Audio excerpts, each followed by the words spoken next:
Hello, everybody. First of all, I'm going to apologise now because I've got the dreaded bug and I'm probably going to cough and splutter at the most inappropriate places. So, Dru, I'm really sorry. However, I'm so excited to introduce you to Dru Jaeger. Now, Dru is from Club Soda, and I'll get Dru to explain to you what Club Soda is, but we're going to be talking about mindful drinking. And I came across Club Soda years ago, and I think it was Laura, who's one of your co-founders, contacted me. Was it 2008, maybe? Or did I make that up? Yeah, no, that's quite possible. So it was a long time ago. So, Dru, let me hand over to you to explain who you are and what you are. I don't quite mean what you are. What are you? Tell us about yourself and Club Soda, and then we'll talk about mindful drinking. Yeah, thanks for the introduction. My name's Dru Jaeger. I'm one of the co-founders, as you say, of Club Soda. Club Soda, we describe ourselves as a mindful drinking movement. We've been going for 8 years this January 2023. We've done lots of different things over the time that we've existed. We've run festivals, we run courses, we have an online community, but the core of Club Soda comes down to 3 things, which are all aimed at helping people drink more mindfully and live well. And they are, we centre them around change, choice and connection. So the bit of Club Soda that I'm primarily responsible for, I run courses and workshops. We produce lots of information helping people to cut down or stop drinking. Whether you want to drink less or not at all, there's a place for you in our community. So we have this change offer, lots of things that you can do actively to help you, support you if you need help to change your relationship with alcohol. We're also about choice. The UK is actually a global leader in the availability of alcohol-free drinks. We have an amazing variety of things. You know, even my local supermarket, if I wander into my local supermarket, it used to be that I struggled to find an alcohol-free beer. Now they've got 3 different alcohol-free gins. You know, they've got a whole section. You know, we're doing amazingly well in terms of the availability of drinks. We're all about helping promote those choices, helping people discover alcohol-free alternatives that they really love.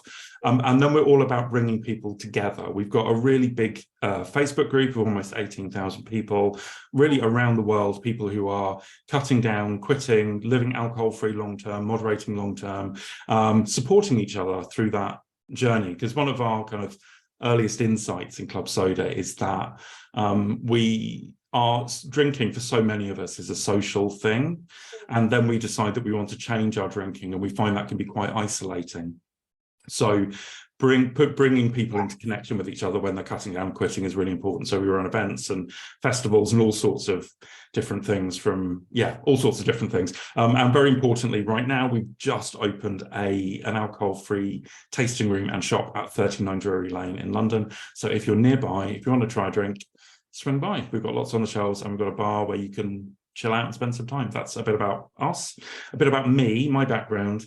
I'm a writer and researcher by background. I spent about a decade and a half working in healthcare regulation.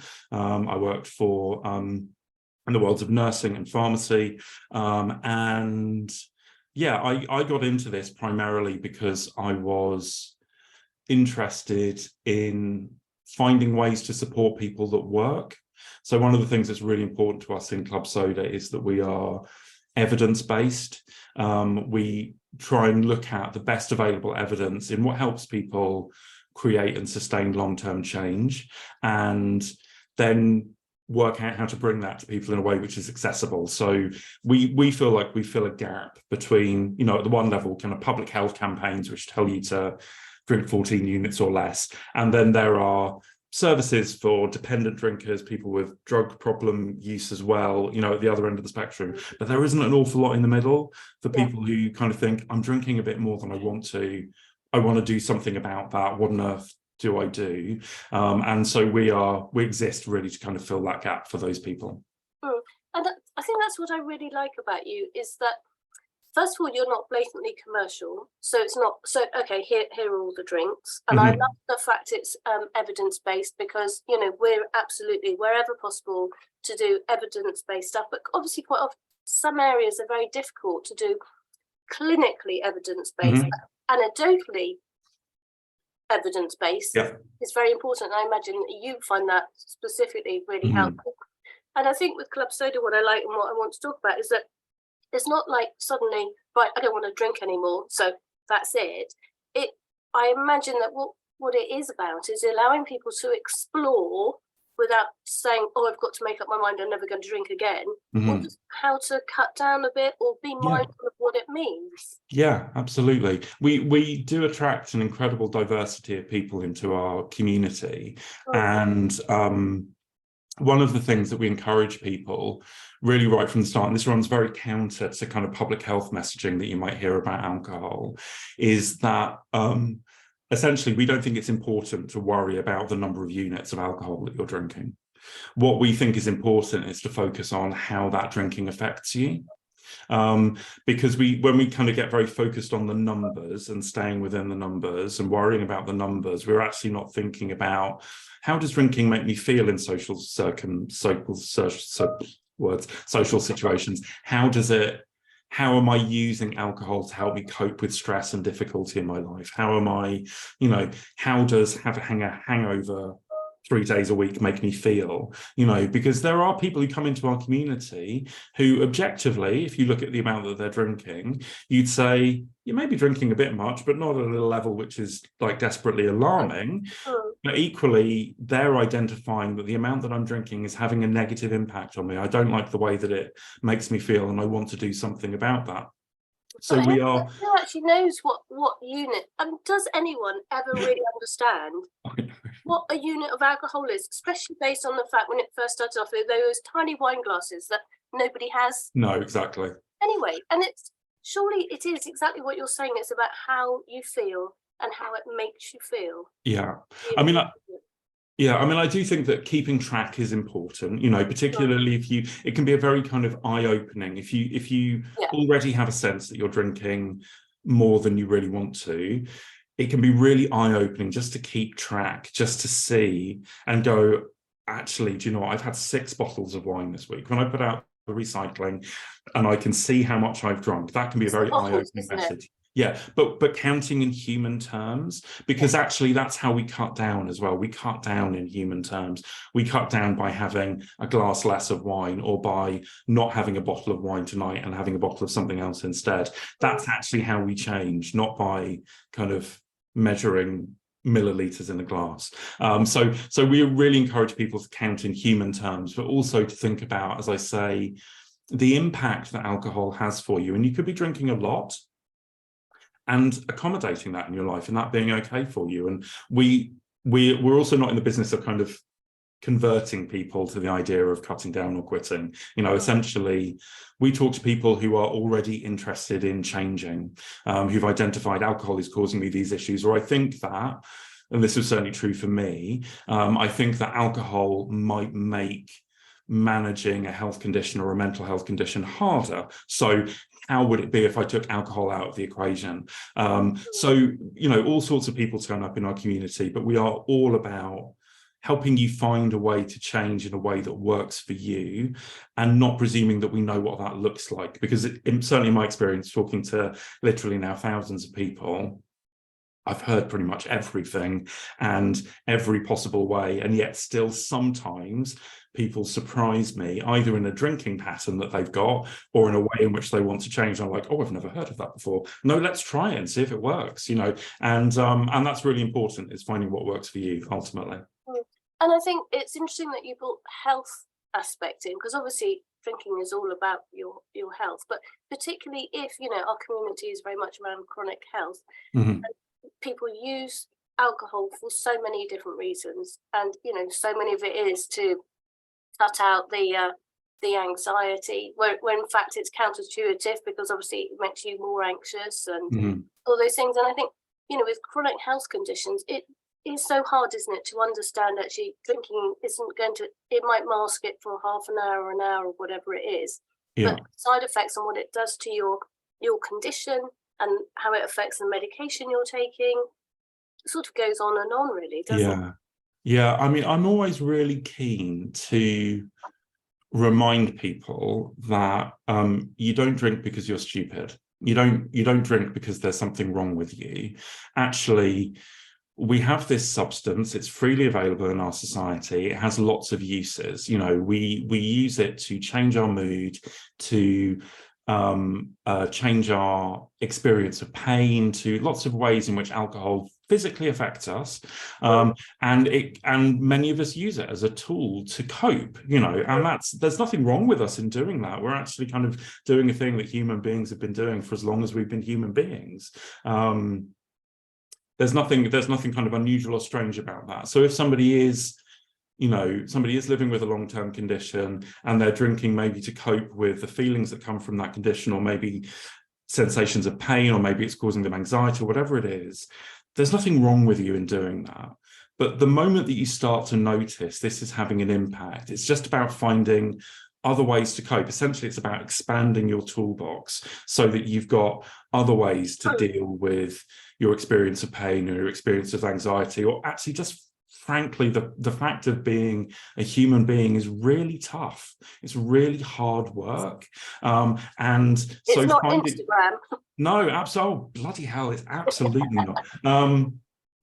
No, so just finding ways to live well, which are meaningful for you. One of the things just to notice about alcohol is that it has a kind of a unique ability, I think, really to narrow our focus into making it the only solution. A really kind of good example of that is how people manage the transition from the daytime. Maybe you've got working or caring responsibilities, but that moment in the day where you can switch off and make time for yourself, and that kind of little bit of evening time that you might have, how very often alcohol gets caught up in that transition point, you know, even to the extent that we talk about #wine o'clock. Yeah. Because we're doing something which is about signaling to ourselves, this is now me time. This is, you know, all of that responsibility I had towards others, I'm going to put that down or let it go temporarily. This is now about me. But just recognizing there are so many other ways that you can make that transition other than opening a bottle of wine. You know, it might be calling a friend to complain about how terrible your day was, or it might be taking yourself out for a walk around the block if you're able to do that, or it might be all sorts of ways in which you can kind of change your state to say, this is now, you know, running yourself a hot bath, you know, all sorts of ways that you can change, which aren't necessarily about alcohol. So I think it's just useful to notice if there are ways in which alcohol is taking up more space in your life than you'd want it to, making this not about how do I stop drinking, but what other tools and techniques and things can I do at the moments where I've been drinking to help me live well, which aren't alcohol. Essentially just about giving yourself more choices, I think. So when people come to you, presumably they're not necessarily, you know, I don't know if you would be medically told you're an alcoholic or not, but is it more people come to you more because they feel their relationship is not as healthy as they thought it was with alcohol? Yeah, thank you for mentioning that word alcoholics. It's really important. If you ever talk to your doctor, your doctor won't, or rather shouldn't, use that word. It's actually not a word. It's actually not a word that the medical profession generally uses. People generally talk about alcohol use disorder. Even that, though, I think kind of leans too much into the medical aspects of drinking and kind of ignores to an extent the psychological and the social aspects of drinking. So in our community, we do have people come to Club Soda who are physically dependent on alcohol. And essentially what that means is you've been drinking enough over time that your body has built up a tolerance to alcohol. You know, I think many of us have that experience of, like, a glass of wine used to cut it, now I need two to feel the same effect. You know, that tolerance builds up over time. But if you're drinking not even very big amounts, but if you're drinking steadily the same amount day after day, and you stop suddenly, your body will experience withdrawal symptoms. And that's because your body has adjusted to alcohol's presence. So taking alcohol out of the equation changes your brain chemistry very suddenly, and your body just simply can't respond quickly enough to the fact that alcohol isn't there. So people can experience withdrawal symptoms at the kind of the short end of the scale, kind of the kind of unpleasant but, you know, not dangerous end of the scale. People might feel People might feel a bit shaky, might feel a bit sick, maybe in the kind of the 2 or 3 days after stopping drinking. Certainly, if you begin to feel significantly unwell, you should talk to a doctor, because it can be dangerous to stop drinking suddenly. But actually, dependent drinkers are a very small proportion of the population, and people who experience very severe withdrawal symptoms, again, a very small proportion of the population. So most people don't need to worry. It's always going to be generally safer if you are thinking about stopping completely, just to ease off over a few days before you stop. You know, you'll have a smoother ride of it. It's the same with anyone, any drug, isn't it? Yeah. Understanding it is that we're talking about a drug, because if you stop drinking coffee suddenly and you've had a lot of coffee, you get the headaches, you get yes. You know, I've had that when I had a detox. I don't really drink coffee now, but you know, I just thought I had severe flu. Yeah. You know, yeah, absolutely. Really quite dramatic. Yeah, absolutely. Yeah, banging coffee headache. Yeah, no, I know that very well. So yeah, it's always worth kind of weaning yourself off just over a few days. That will do the job for most people. Do always talk to your doctor if you're worried. Now, we should talk about that in the context of long-term conditions as well. But yeah, people come to the Club Soda community identifying themselves in all sorts of ways. I think one of the challenges for me, funnily enough, I had a conversation with somebody about this last week. It's going to be on our podcast in the new year. She's somebody who identifies herself as an alcoholic, and she's found that really important for her in claiming an identity and then finding a way to change that works for her. And she's been alcohol-free for 15 months. Brilliant. Absolutely applaud that. But one of the things just to notice is that when we use the word alcoholic, we also presume something about the solution to that, which is that I have to stop drinking completely. And all of the evidence that we know about how people change their drinking suggests that you can have as good an outcome by cutting down as you can by quitting completely. There are some people for whom stopping completely is always going to be the safest, best route. You know, if you have epilepsy, for example, if you have a history of psychosis, there are other medical conditions. If you have nerve damage, stopping drinking completely would always be the best route, but always cutting down is going to be better than carrying on as you are. So even if you end up having a conversation with your doctor who says, and this may be the context, you know, if you have a long-term condition and you end up talking about alcohol, your doctor would say it's going to be better if you don't drink at all. If you're not able to not drink at all, you know, for whatever reason, you find that really hard, it's always important to remember that drinking less is a better outcome than drinking the same. So we'd always encourage people to, again, it comes back to this business of finding what works for you. And obviously, talk to your doctor and follow their advice. But ultimately, you have to make it make sense in the context of your life and what works for you. So when people come in and talk to you, excuse me, whether it's online or they actually come into your shop, do you call it a shop or do you call it a bar? Or it's a tasting room. A shop is fine. You can buy alcohol-free drinks there. So yes. So I can't remember what I was going to say now. Isn't that typical? And it was a good question. Well, I thought it was a good question. But yes, if they come into you, do you, because you know, lots of people who drink more than, or they don't feel comfortable with it, quite often it's because of a particular reason, which you sort of spoke about earlier. When you look at start talking to people and going on to courses, is that the sort of thing that you start exploring as to rather, you know, to sort out what the root cause is as opposed to just treat the symptoms? Yeah, absolutely. So I think there are a couple of things to say on that. The first is that if you are really wrestling with drinking right now, it can feel like all of that is just one big problem to solve. But it's useful just to take a little bit of a step back to think about the types of drinking that can get us into difficulty. And researchers identify three types of drinking that can cause us problems. The first is social drinking. That's not, when we think about social drinking, we tend to think about social environments like pubs and parties, but social drinking is all of the drinking that we do, which is about relationships with other people. So, you know, the bottle of wine you share with your partner with a takeaway on a Friday night is as much social drinking as the pints of beer in the pub with your mates after football. They're both about relationship, essentially, social drinking. Then you've got emotional drinking, and that's very often drinking to cope with stress, anxiety, anger, big difficult emotions. Sometimes it's about wanting to kind of access more positive emotions as well, kind of like, I'm really miserable, having a glass of wine would cheer me up. So there's all the kind of different ways that emotional drinking can affect us. And then there's what researchers describe as routine or opportunistic drinking. It's the drinking because it's there. It's really interesting. Over the past couple of years through the pandemic, I think many people, if you've been through lockdown or quarantine, you've experienced how your drinking might have changed. Many people their drinking was largely social before the pandemic would have had periods at home where suddenly they were hardly drinking at all, if ever, because there weren't other people there. It wasn't that wasn't fun.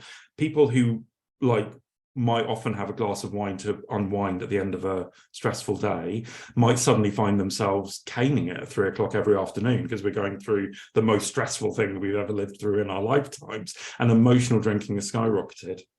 So I think many of us might already be able to identify across the course of the week which of our drinks are social, which are emotional. The really interesting one for me is the routine drinking. And this is where the philosophy of mindfulness really comes in, is because although alcohol is a substance which many of us consume, it's not something that we actually pay a great deal of attention to. We don't really very often have conversations about how much we drink, how it makes us feel, whether we enjoy the drinks that we're drinking even. It's just something that kind of happens. And particularly that, the classic is, I pour myself a gin and tonic when I'm cooking dinner. It's a classic it's a habit, you do it. Yeah, exactly. It's unthinking routine drinking. Yeah. So actually, some of the philosophy of mindfulness, which really just starts with paying attention, is about shifting your focus to those kind of routine drinking moments and thinking about not why they happen, not actually a particularly useful question, but thinking about what's going on around that, thinking about where you are, when it happens, who you're with, what you're drinking. Because once you kind of identify what's going on around your drinking, you can begin to change it in really substantial ways. It's actually much easier to change the world around you than it is to change yourself, ultimately. Once you start to pay attention to the way that alcohol turns up in your life, you can then begin to do something about it. That was the first half of the question. There was another thing we needed to talk about. What was the question? Maybe what are the causes? Yeah, and I think then once you kind of identified these kind of different aspects of drinking, you can begin to understand the problems that alcohol is solving for you, or the ways in which it's acting to fill gaps. Social drinking is a really good example of that. I struggle with anxiety. I don't do well at parties generally. If you invite me to a party at your house, I am probably going to spend most of my time in the kitchen talking to your dog and doing the washing up, because that's my happy place to party, right? So I know myself, that's just, that's how I am. But I used to try and be the life and soul of the party, but I'd have to be drunk to do it, because actually I'm just not particularly good in big groups. I find it really difficult being the center of attention. And so being drunk just made that easier.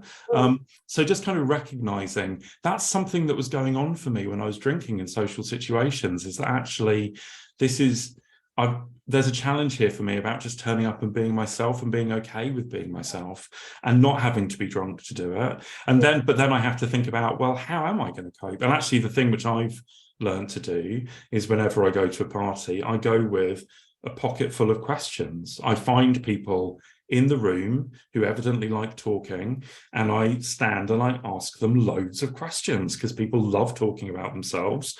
I get to appear to be sociable. They get to have a really good time in conversation with me, and I get to say next to nothing about myself, which makes me very happy. And it works as a strategy. So it's just about finding, what's the most people, I think what it comes to is this: most people who cut down significantly or quit drinking come to recognize that their drinking was never really about alcohol. It was always about something else. And there are some things to learn. If you're going to stop drinking or you're going to significantly less, there are some practical skills to learn to know how to do that. To know how to confidently order an alcohol-free drink, to know how to say no to somebody, to know how you're going to negotiate rounds in the pub. Lots of things to learn. But ultimately, once you've done that, you're left with, oh, hang on, why was it that Friday night drinks always turned into an all-day hangover on Sunday?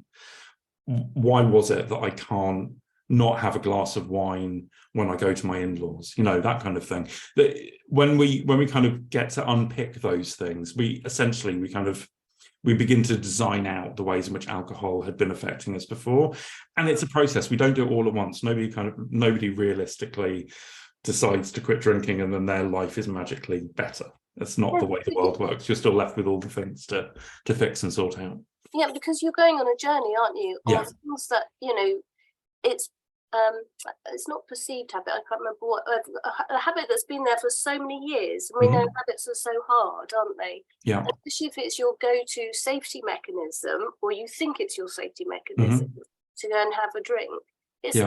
It's hard, isn't it? Then maybe it's only when you don't do it, then you start to really think, which is what you're saying. Yeah. Suddenly realize. Yeah, absolutely. And I think for me, a really eye-opening exercise, even if you think that your drinking is fine, and for many people their drinking is fine, but even if you think your drinking is fine, just as a little challenge over the next week, and I realize we've got Christmas in that week as we're recording this, we'll go out maybe a different time, you might be seeing a different time, but just over the next week, if there's a situation in which you normally drink alcohol, try doing it alcohol-free just to see what it's like.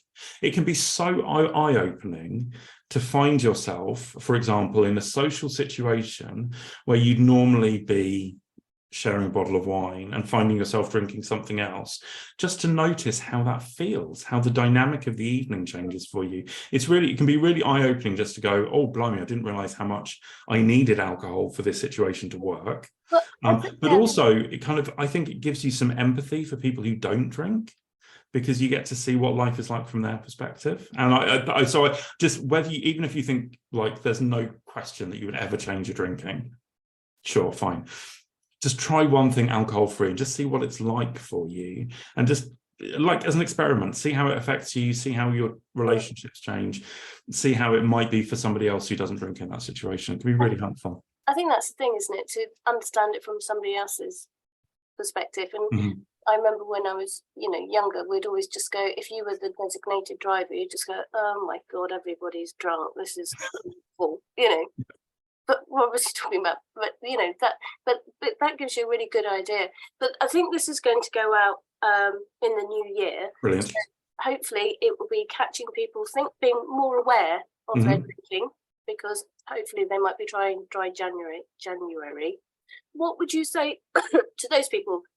And presumably the first thing is, it doesn't matter if you don't start on the 1st of January. It absolutely does not matter if you don't start on the 1st of January. It's really funny. I think the idea of taking time off drinking is a good thing. It's one bit of the public health advice, which I think everyone agrees with, is that taking regular breaks from alcohol is a good thing. Even a break of a couple of days is a good thing, because it helps avoid the development of tolerance to alcohol if you're taking regular breaks.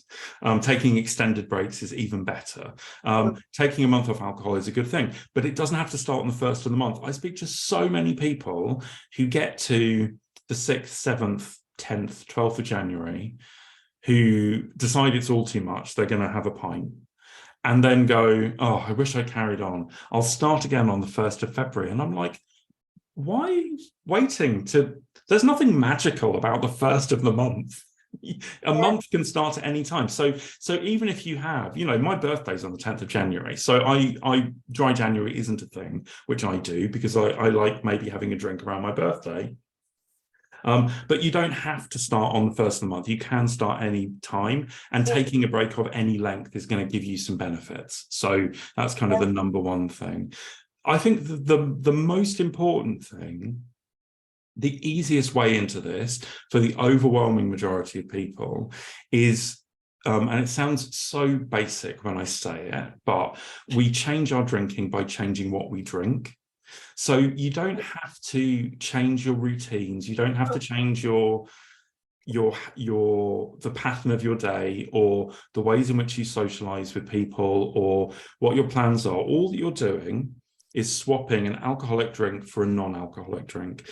There are very, very, I mentioned about my local supermarket, there are very, very many good alcohol-free drinks available. Just see what it's like to take out the alcoholic drink and put an alcohol-free alternative in its place. That, for 95% of people, will get you through a month off drinking. That's all that you really need to do, is just kind of substitute. What you might notice, many people do notice, is that suddenly the kids are more irritating than they were before. That they're more bothered by their partners snoring, that the traffic seems worse than ever, that the weather's terrible, all sorts of things can trigger us that we kind of think, oh, I really need a drink. Just noticing those things, being kind to yourself in those moments and noticing that that's going on, and then thinking, how else can I make this better for myself other than having a glass of wine or opening a can of beer? That can be really, for some of us going through a month off drinking, it can be difficult at times because the world around us isn't perfect. And so noticing those things, noticing how you can look after yourself in those moments, that's the other side of it. So swapping out alcohol-free drinks and then learning to care for yourself in ways which don't center on drinking. That's the other bit of it, which is really important. But this is the other thing, is that any period of time that you take off drinking is a good thing. If you do 2 weeks, don't think that you failed. You've had 2 weeks and that's brilliant. The next thing to think is, when am I going to take another 2 weeks off? Don't have to wait till next January. I could take 2 weeks off in February or March or whenever, but generally drinking less is always going to be a good thing. I do dry January, but I do it to the 29th of January because that's my birthday. So then I have a drink on my birthday, and I always find that, it's not as nice as I remember it. And it is amazing how quickly your taste buds change. So if you do swap over to another non-alcoholic, you get just as used to that drink. I'm amazed. I mean, some of them that I've had are just so lovely. I wouldn't know whether there was alcohol in it or not. Yeah, no, absolutely. And there's so much about the experience of drinking which actually isn't about what's in the glass. It's about the setting, and it's about the people that you're with, and it's about the glassware, and it's about there are so many things. When people, for example, if somebody's got a regular gin and tonic habit that they want to cut back on, and then they get very caught up on finding an alcohol-free gin, and that's a little adventure to go on maybe, but actually there's quite a lot of the experience of pouring yourself a gin and tonic, which is about the clank of ice cubes into your favorite glass, and the occasion, isn't it? Exactly, and the tonic and the garnish and all of those kinds of things. See if you like that, before you kind of go out experimenting with alcohol-free gins. Try, a beautifully dressed up tonic in your favorite glass. It can fill the gap just as much.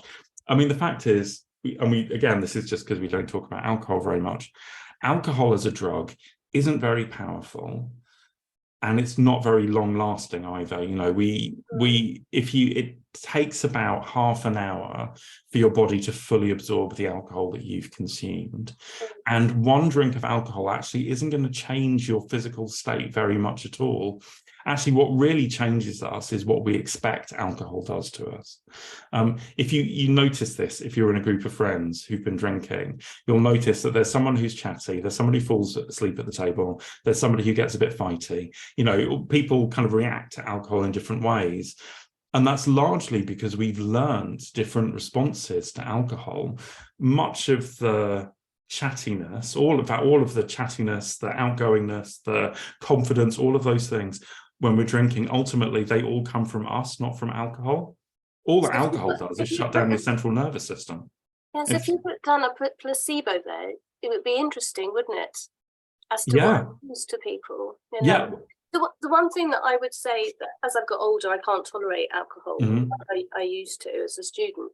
And that's the one thing that I really like, is that I wake up without a hangover. Yeah. And I just, that was sort of a revelation, is actually I wake up on a Sunday, for example, or a Saturday, and it's like, I don't have to worry about having a hangover. Yeah.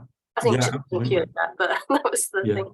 But okay, so moving on then, that you've obviously, if we just talk a little bit about club soda, if you want to say what people would expect online, and if they came to you, what would they expect when they walked in? Would they see you there to start with? No, they probably wouldn't see me, to be honest. I live in Lancashire and our shop's in London. So so you're going to meet my colleagues, but you're not very likely to meet me. Although, for anyone who is, depending on when this goes out and doing this early enough, I am actually running a change intensive all-day workshop on the 14th of January at the tasting room. So if anyone's interested in that, you can find more information on our website. So yeah, if people interact with us online, if you go to joinclubsoda.com, that's where we live, online in our website, you'll find alcohol-free drinks to buy. You'll find courses that you can sign up to, and you'll find a whole host of articles in our hub. And we do actually have some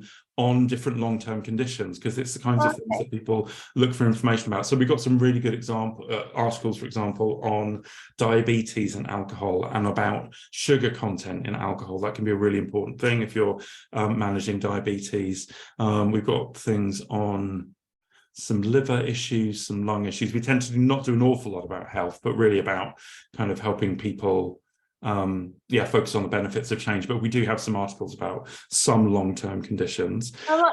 We might take some of those from you if you don't mind. Absolutely. Or put them promote them on our website. Absolutely. You're very, very, very welcome to. The other thing I wanted to talk about is we have a book called How to Be a Mindful Drinker. This is now out of print. It came out in 2019, but the audiobook is still available. So if anyone wants something to listen to, we've got this audiobook. One of the things which I love about putting this book together is that we've got stories from people, stories and tips and advice from people in the Club Soda community. And so there are, at the end of each part of this book, there's a story of somebody who's changed their drinking. And when we recorded the audiobook, we got them to read their own stories, and then we interviewed them about their experiences. So you get some bonus content if you listen to the audiobook. So that's stick it on your Audible list for January. But yeah, we've got a free introductory course called How to Change Your Drinking. It's completely free. You get an assessment of your drinking habits. So if you want to understand more about that business of social, emotional, and routine drinking, it's got a quiz which helps you understand those things. It gives you, it risk assesses you for alcohol withdrawal symptoms as well. So if you need to talk to your doctor, you'll find out through filling that survey in. It's got some basics about choosing alcohol-free drinks, and it's got some basics about mindfulness in this business of paying attention and how you can begin to do that. So it's a really simple, straightforward introductory thing. As I say, it's completely free, so I'd encourage people to find that. We do also run more in-depth courses. So if you're thinking, I need a bit more support, or I'd like to kind of dive a bit more deeply into this subject, we have a course called How to Drink Mindfully. We have another course called How to Stop Drinking. They do what they say on the tin, but they're in-depth courses that you can work through at your own pace.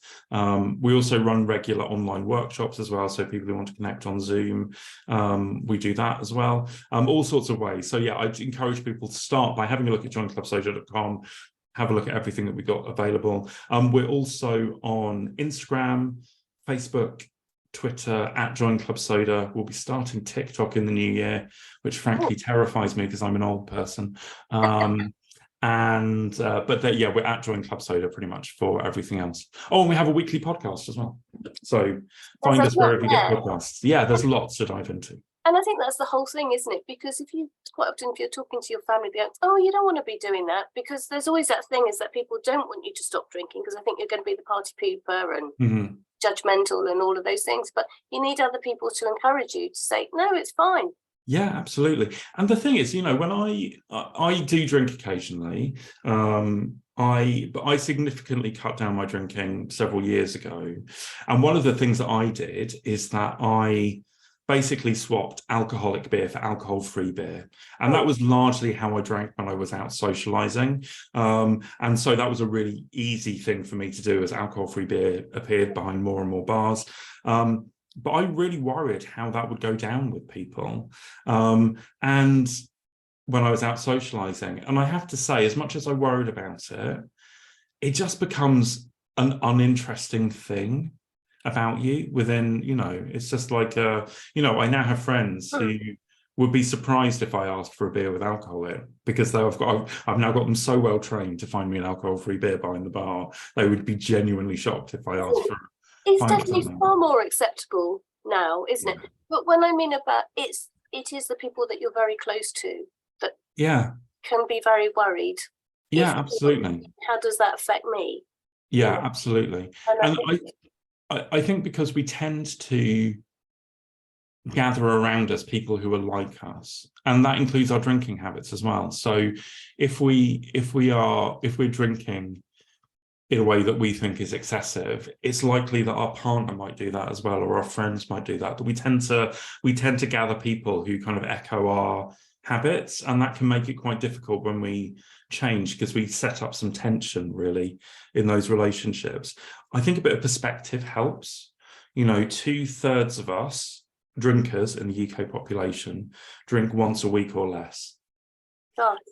Most of us who are drinking, if you're drinking more than a couple of times a week, you're in the top third of UK drinkers anyway. There are lots of, I know, surprising, but the majority of people drink within the guidelines.